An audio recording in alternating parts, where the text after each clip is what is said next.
The objective of this experiment is to distinguish and to study the various pigments present in plants through the process of paper chromatography. Introduction. A simple technique known as paper chromatography was used to view and distinguish the four primary plant pigments. A small sample of the plant's material is placed on chromatography paper, and the paper is then immersed in a solvent. The pigment will be carried out the paper by the solvent. The pigment will begin to spread and form distinct bands of colors as the solvent reaches the top of the paper.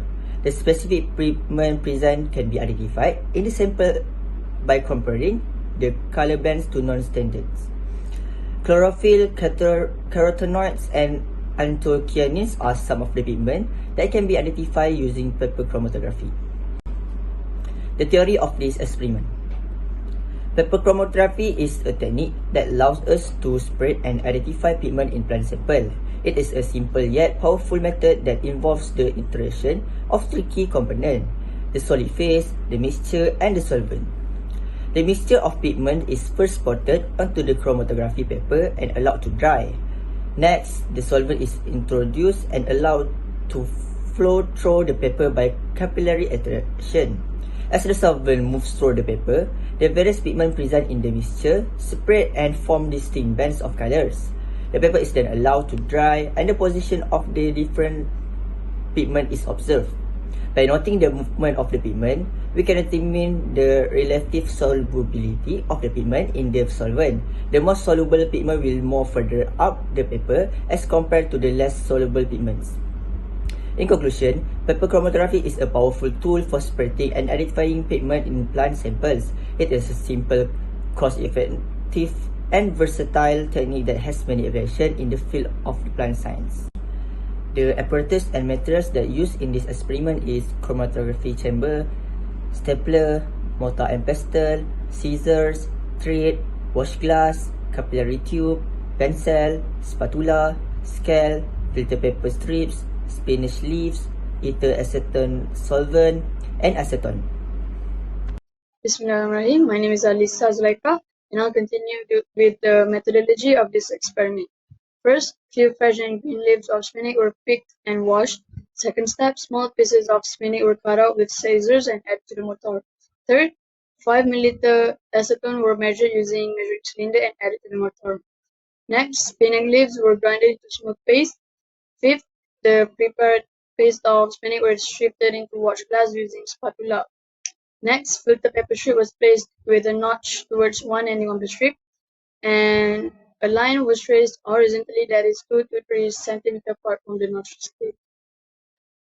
Next, a drop of the extract of the pigments were added using capillary tube. As ether acetone solvent was poured into the chromatographic chamber. Next, paper was folded and stapled at the inside. Paper was suspended in the chamber and the chamber was left uninterrupted. Finally, the paper was took off the chamber once the solvent reached 3/4 of the paper. These are the precautions for this experiment. First, leaves that are selected must be green and fresh spinach leaves. Second one, the loading spot needs to be 2 to 3 cm apart from the tip of the notch. Greetings, my name is Adarna Jeffrey.